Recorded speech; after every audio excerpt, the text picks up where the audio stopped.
Baiklah, bismillahirrahmanirrahim. Assalamualaikum warahmatullahi wabarakatuh. Sekali lagi, semuanya selamat malam saya ucapkan. Terima kasih sudah bergabung di kelas LGS Schematic 101 live online malam hari ini. Kita lanjutkan materi dasar kemarin ya. Saya sempat tertunda beberapa hari karena ada keperluan lain. Dan malam hari ini kita akan lanjutkan. Komponen yang belum kita bahas adalah namanya transistor. Jadi malam hari ini kita akan membahas benda yang namanya transistor. Transistor dan MOSFET, ya turunan-turunannya. Ini adalah komponen yang sangat penting. Jadi teman-teman yang baru bergabung ada Pak Prismakom di sana, Pak Dikin, dan yang lain-lain. Semoga penjelasan materi malam hari ini bisa membawa pencerahan ya untuk mengerjakan tugas-tugas berikutnya. Nah, kita mulai. Transistor. Ya. Dari sisi fisik macam-macam bentuknya. Ya. Jadi kalau umumnya orang kenal transistor itu hanya 3 kaki, itu betul bahwa kakinya memang hanya 3. Namun dari sisi fisik kemasan bisa macam-macam. Di sini ada yang 3 kaki bentuknya begini, ada yang bentuknya ini istilahnya jengkol, ada yang TO22, ada yang setengah lingkaran, ada yang bahkan 6 kaki begini ya. 6 kaki seperti ini kemungkinan isinya ada 2 transistor ya. Atau yang 8 kaki. 8 kaki ini satu transistor tapi tiap-tiap kakinya dihubungkan dengan pin yang banyak. Contoh ini. Ini drain, ini source, ini gate. Jadi 3 kaki tapi jumlah pinnya ada 8. Ya. Jadi ada bermacam-macam bentuk fisik dan Anda harus pandai-pandai mengidentifikasi mana transistor, mana bukan. Nah, kalau di PCB kita bisa lihat dengan kode-kodenya ya. Bisa Q, bisa PQ ya, seperti ini Q2901. Lalu ini apa ini? Ini nggak ada kode. Ini Q3601. Lalu ini disebut dengan U, meskipun ini transistor MOSFET tapi disebut dengan U. Jadi ada banyak variasinya. Ini adalah macam-macam bentuk transistor, macam-macam bentuk kemasan SMD ya. Jadi komponen SMD itu kemasannya bermacam-macam dan isinya bisa macam-macam juga. Ada yang kemasannya 6 kaki, isinya transistor dan MOSFET dalam satu kemasan. Ada yang seperti itu. Ada yang kemasannya 6 kaki, isinya 3 transistor dan 1 buah MOSFET. Bisa seperti itu juga. Ada yang 8 kaki, isinya hanya 1 transistor. Dan itu macam-macam, standarnya seperti ini. Ada SOD962 sampai SOT510. Jadi bentuk fisik tidak bisa dijadikan acuan bahwa komponen tersebut apakah transistor ataukah dioda ataukah IC, itu belum tentu. Tetap Anda harus kenali dari datasheet-nya. Buka datasheet untuk mengenali komponen apakah tersebut. Ya, itu adalah cara yang paling akurat. Kalau tebak-tebakan, ya risikonya keliru. Sekarang kita masuk definisinya. Transistor itu apa sih? Transistor adalah alat semikonduktor yang dipakai sebagai penguat, ya, yang dipakai sebagai penguat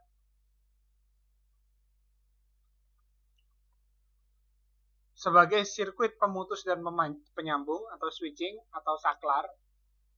Digunakan untuk stabilisasi tegangan. Dalam hari ini dia dipergunakan untuk membentuk sebuah sirkuit regulator. Digunakan untuk memodulasi sinyal. Modulasi sinyal itu artinya sinyal dipotong-potong ya. Dan macam-macam fungsi lainnya ya. Pada intinya transistor itu apa? Intinya transistor itu saklar. Saklar yang bisa dibuka dan ditutup atau bisa juga antara keduanya. Dibuka setengah atau dibuka setengah open atau setengah close. Bisa seperti itu. Nah, kalau Anda bayangkan analoginya, transistor itu semacam keran listrik. Anda bisa buka penuh supaya airnya mengalir kencang, bisa juga dibuka sedikit saja supaya airnya mengalir sedikit. transistor itu seperti itu. Transistor yang dikendalikan berdasarkan arus input itu disebut dengan bijunction transistor atau umumnya disebut transistor saja. Ya, itu yang komponen sering dipakai di perangkat-perangkat analog. Lalu transistor yang kendalinya berdasarkan tegangan input disebut dengan FET atau transistor efek gerbang, field effect transistor, ya. Efek medan pada gerbang, jadi field effect transistor. Pada transistor yang BJT, basisnya makan arus, sedangkan di MOSFET jenisnya FET itu tidak memakan arus sama sekali pada gate-nya. Nah, ini yang BJT. Jenisnya bijunction transistor. Kenapa disebut bijunction? Karena terdiri dari gabungan dua buah dioda di sini. Ya, tapi digambarkan hanya satu seperti ini. Ada dua jenis, NPN dan PNP. NPN itu berarti perhatikan PN junction-nya ini mengikuti arah dari panah. Ini P, yang di belakang segitiga ini adalah P, lalu di ujung segitiga adalah N. Demikian juga di sini.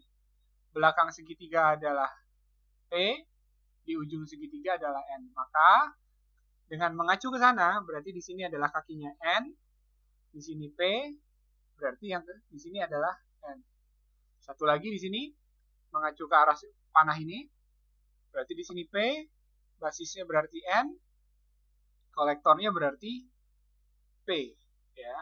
Itu cara menentukan kakinya, apakah ini jenis NPN atau PNP. Anda bisa mengingat arah panahnya saja.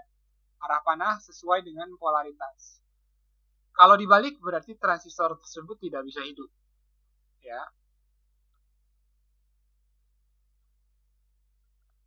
Syarat on untuk transistor jenis BJT yaitu tegangan pada basis terhadap emitor itu ada selisih sebesar 0,6 volt.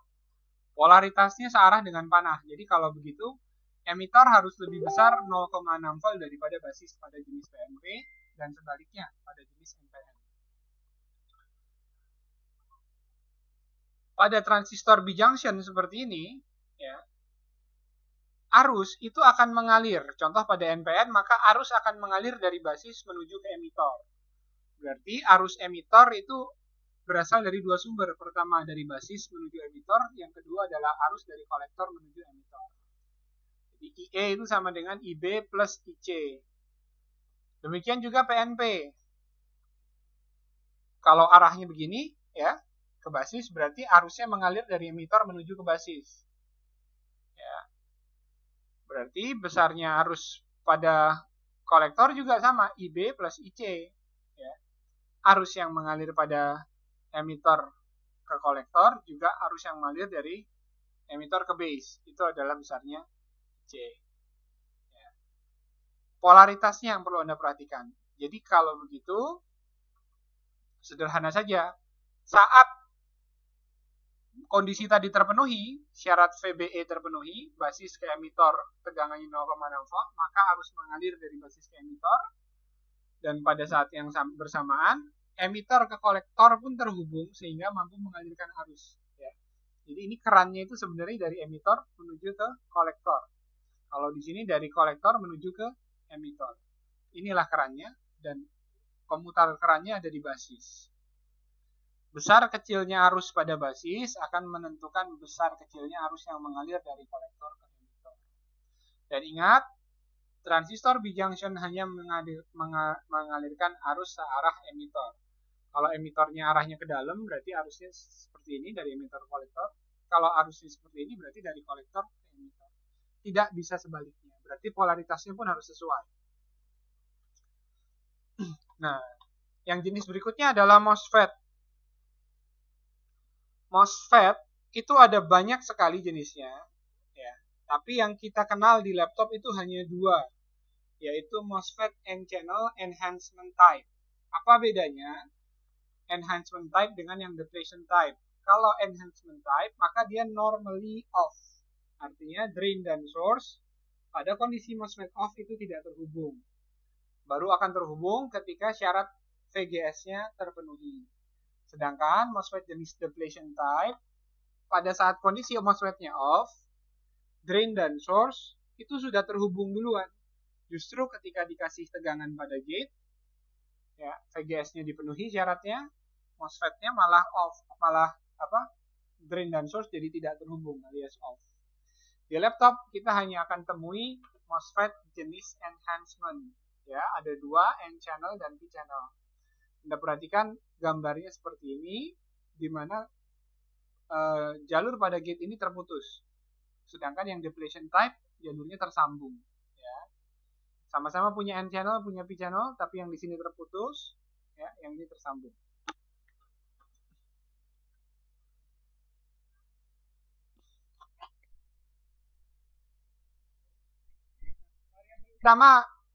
Variabel utama pada MOSFET.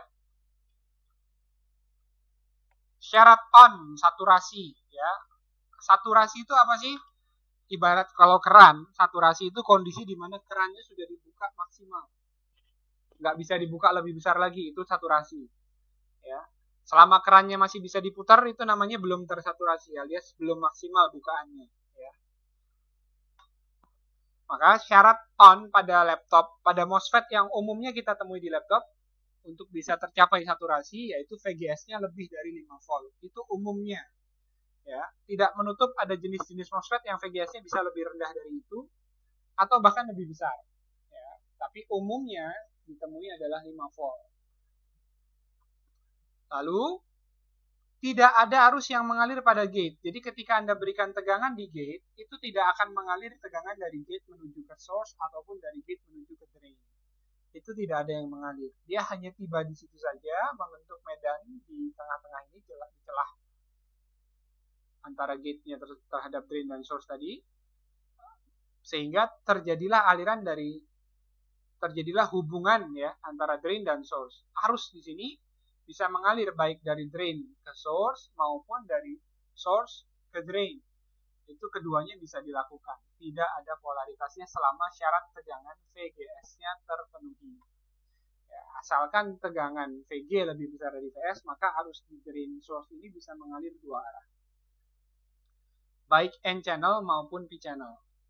Ya.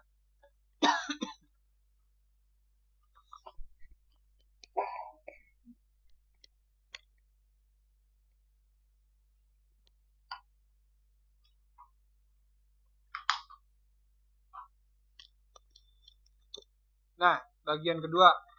Ini adalah transistor. 8 kaki, tapi isinya cuma satu. Kalau teman-teman perhatikan, gate-nya ada di kaki 4, source-nya ada di kaki 1, 2, 3, drain-nya ada di kaki 5, 6, 7, 8. Nah, perhatikan di sini, kaki source selalu terhubung dengan panah yang ada di tengah. Itu kaki source selalu terhubung dengan panah yang ada di tengah. Perhatikan juga di sini, ini source terhubung dengan panah di tengah, ini juga source terhubung dengan panah di tengah, baik untuk jenis N ataupun P. Ya, jadi kalau lihat gambarnya, source selalu ada terhubung dengan panah. Nah, cara mudah kita mengidentifikasi jenis MOSFET tersebut apakah N atau P itu bisa dengan melihat angka kode yang tertera pada bodi MOSFET. Namun ini hanya berlaku untuk MOSFET yang menggunakan penamaan kode 4 angka. Contoh 4812, karena akhirannya dia genap, maka jenisnya adalah N-channel. Jika akhirannya ganjil, andai kata 4813, maka jenisnya adalah P-channel. Oke. Lalu tanda bulatan pada bodi MOSFET tersebut menandakan pin 1, artinya ini 1, 2, 3, ini adalah source. Kemudian ini kaki 4 adalah gate. 5, 6, 7, 8 adalah drain. Angkanya dihitung berurutan berlawanan dengan arah jarum jam. 1, 2, 3, 4, 5, 6, 7, 8. Jadi berlawanan dengan arah jarum jam. Ini transistor yang atau MOSFET yang jenisnya 8 kaki. Nah, aplikasi transistor pada sirkuit apa saja? Pertama, digunakan sebagai saklar untuk arus DC, ya. Dia digunakan sebagai saklar untuk arus DC, berarti tidak bisa digunakan untuk arus yang AC. Ya, AC dalam artian di sini bukan naik turun tapi memang polaritasnya berubah. Plus ke min itu berubah-ubah. Ya. Tapi kalau gelombang DC atau pulsa berupa DC itu bisa. Ya. Fungsi kedua sebagai penguat arus. Ya. Tentunya dia tidak menambahkan arus, bukan sebagai sumber arus, namun bisa digunakan untuk menguatkan. Nanti ada contohnya. Sebagai pencacah tegangan, artinya ketika dia berfungsi sebagai saklar, tegangan yang lewat itu bisa dipotong-potong dengan cara menghidup matikan MOSFET dan masih banyak fungsi lainnya. Tapi yang akan kita temui pada laptop 3 hal ini. Sebagai saklar arus DC, sebagai penguat arus, dan sebagai pencacah tegangan. Nah, ini langsung contoh aplikasinya. Ya. Transistor NPN. Transistor NPN, Anda perhatikan Q1. Ya. Q1 jenisnya adalah, berhubung ini ujung di sini ya, berarti polaritasnya N, pasti basisnya positif, dan kolektornya adalah N lagi. Ya. Bukan berarti pinnya N lalu diberi tegangan negatif, bukan seperti itu. Ya. Itu hanya soal polaritas saja. Ya. Antara basis ke emitor, NPN itu Anda sederhanakan, anggaplah itu sebagai polaritas dari basis ke emitor. Mana yang tegangannya harus lebih tinggi, yang P tegangannya harus lebih tinggi, yang N harus lebih rendah. Bukan berarti harus diberikan tegangan negatif ataupun positif. Ya. Contoh ilustrasinya seperti ini. Suplai dayanya sebesar 12 volt DC. Lalu melewati tegangan resistor 1 yang distabilkan oleh Zener. Jadi tegangan 12 volt di sini berubah jadi 9,1 volt di pin ini. Artinya pada kolektor terdapat 12 volt, pada basis terdapat 9,1 volt. Nah, kondisi tersebut pada saat ini emitor tidak terhubung ke tegangan yang lebih tinggi, melainkan dia terhubung ke beban, load-nya. Nah, berarti basis, karena di sini lebih positif dari emitor, saat di sini ada beban, basis akan mengalirkan arus ke emitor. Ya, karena di sini 9,1 volt, di sini kurang dari itu. Ya, perhatikan arah dari emitornya. Ada tegangan drop 0,6 volt. Artinya kalau begitu saat terjadi aliran seperti ini, dari basis 9,1, di sini turun 0,6. Jadi nilainya adalah 8,5 volt. Arus dari yang tadinya di sini 9,1 volt, arusnya lemah karena ada R1, di sini akan diperkuat oleh MOSFET, oleh transistor, dengan cara mengalirkan arus dari kolektor ke emitor sebesar 8,5 volt. Di sini arusnya lemah, tidak bisa digunakan andai kata untuk menggerakkan motor atau lampu, ya, atau keperluan lainnya, kurang dayanya karena arusnya lemah. Diperkuat arusnya oleh si transistor. Jadi transistor ini bukan memberikan arus tambahan, hanya saja dia membuka keran rodo gede, ya, agak besar, sehingga arus yang mengalir lebih kuat. Ya. Sumber arusnya tetap sama dari baterai, dari sumber daya di sini. Gitu. Ya, ini aplikasi dari transistor NPN sebagai penguat arus. Nah, ini transistor NPN yang digunakan sebagai saklar. Coba perhatikan sirkuit ini. Sirkuit ini digunakan untuk mengendalikan sinyal yang namanya clock pega request hash. Clock pega request pagar, gampangnya gitu ya. Nah, sinyal ini akan bernilai 0 apabila Q39 hidup. Maka karena jenisnya adalah NPN, Q39 ini harus dapatkan tegangan positif di basisnya. Perhatikan, emitornya terhubung ke ground, berarti di sini 0. Maka basisnya cukup dapat tegangan positif. Dan ternyata sumbernya dari 3 volt GFX. Ya, di pull up, 3 volt dibagi 2 jadi 1,5 volt, 1,5 dan ground. Lebih dari 0,6 sehingga dia bisa hidup. Kemudian clock pega request ini yang tadinya di pull up ke 3 volt S5 lewat resistor 10 kilo, nilainya jadi 0 karena dihubungkan ke ground oleh Q39. Ya. Namun Q39 ini bisa jadi mati ketika basisnya 0. Basisnya 0 akibat dari jika Q22 aktif. Saat Q22 aktif, tegangan basis dari Q39 akan dihubungkan ke ground oleh Q22. Kapan itu terjadi? Itu terjadi saat PEX clock request ini bernilai positif. Di sini plus akan dihubungkan ke ground, ya. Basisnya memenuhi tegangan syarat untuk menghidupkan Q22 sehingga tegangan basis dari Q39 3 volt GFX ini akan dihubungkan ke ground.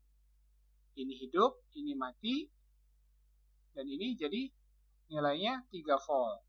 Jadi kalau andaikan kita gunakan sinyal logika, di sini 1, ya, andai kata di sini 1 aktif, di sini jadi 0 atau low, ya, non aktif. 1 0, di sini 0, maka di sini jadi 1. Ya, andai kata di sini 0, maka di sini 1 dan di sini jadi 0. Bagian ini silakan Anda ulang-ulang nanti di rekaman supaya Anda lebih mudah, lebih cepat paham.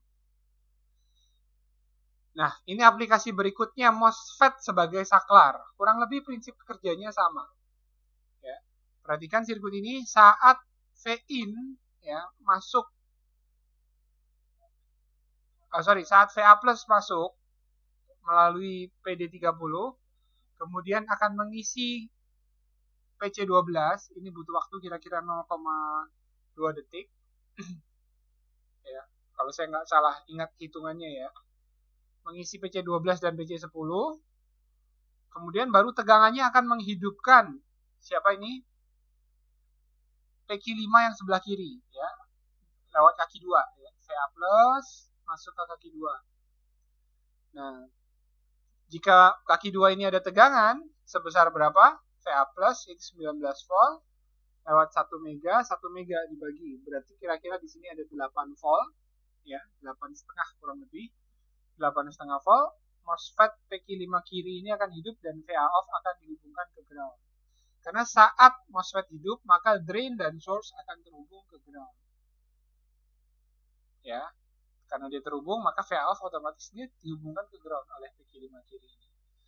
Nah, bagaimana cara mematikan PQ5 yang kiri ini? Caranya gampang. Tegangan pada gate-nya dibuang. Nah, tugas ini dilakukan oleh PQ5 yang kanan dibantu dengan V-in. Saat V-in tegangannya mencapai, sebutlah di sini angkanya berapa, kurang lebih 3 volt ya. 3 volt atau lebih ya. Di kaki sini, di gate dari PQ5 kanan ini, maka PQ5 kanan akan hidup. Ya, sehingga apa? Dia akan menggroundkan tegangan yang ada di jalur PR21 ini dihubungkan ke ground sehingga gate dari PQ5 sebelah kiri akan kehilangan tegangan. Dan VA off pun akan menjadi positif. Ya, sesuai supply-nya, tidak lagi dihubungkan ke ground. Jadi MOSFET maupun transistor kedua-duanya sama-sama bisa digunakan sebagai saklar. Anda perlu garis bawahi, MOSFET maupun transistor kedua-duanya bisa digunakan sebagai saklar. Ya. Nah, ini satu lagi jenis sirkuit yang menggabungkan antara transistor ya dengan MOSFET P-channel untuk menyeberangkan tegangan dari VA3 menuju ke VIN. MOSFET P-channel ini syaratnya tadi adalah VGS-nya lebih rendah, tegangan gate lebih rendah daripada source. Oleh karenanya apabila di sini ada 20 volt, maka gate-nya senilai 10 volt, hasil bagi dari PR2 dan PR7.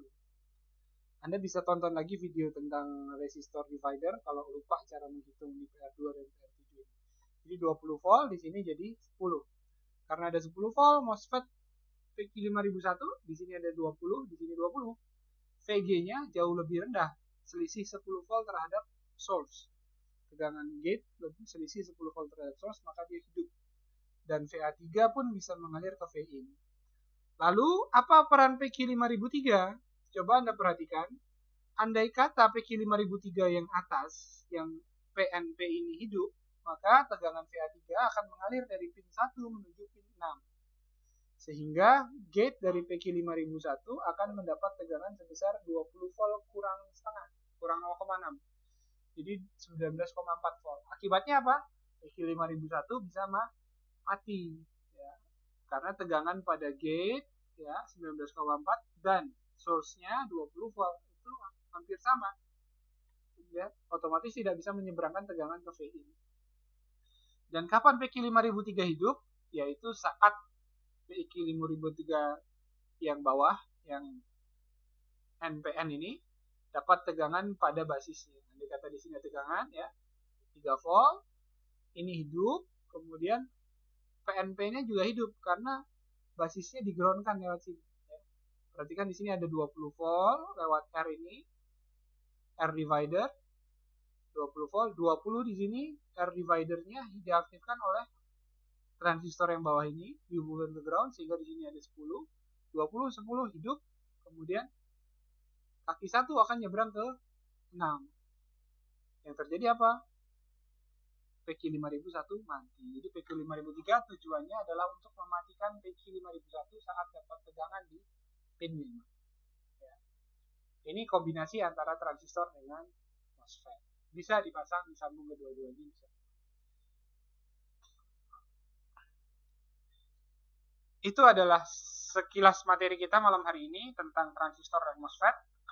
Sengaja saya tidak buat terlalu banyak contoh aplikasinya karena di grup di kelas transistor ya, sudah banyak sekali contoh aplikasi dari transistor dan MOSFET pada sirkuit berbagai macam sirkuit. Ya. Oleh karena itu sekarang saya buka sesi tanya jawab untuk teman-teman yang ingin bertanya. Saya persilahkan. Saya persilahkan yang ingin bertanya ke Pak siapa saja ini yang sudah bergabung.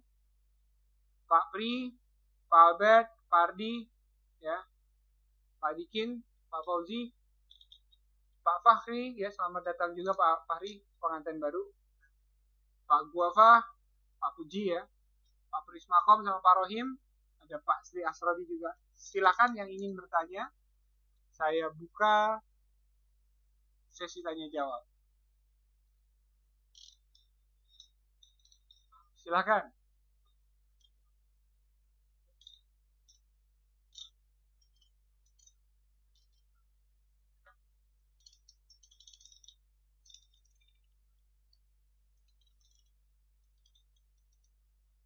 Oke. Apakah ada pertanyaan?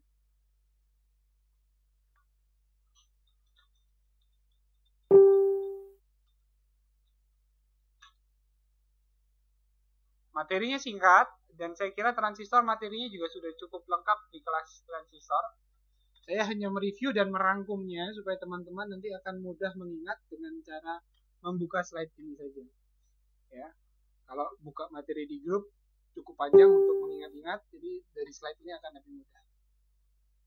Kira-kira demikian. Sepertinya tidak ada pertanyaan ya. Oke. Yang mau ada pertanyaan tolong sampaikan, kalau tidak saya akan tutup kelasnya. Apabila sudah cukup, tolong jawab cukup di chat.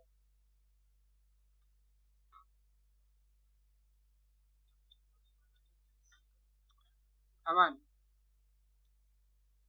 Oke. Yang lain bagaimana?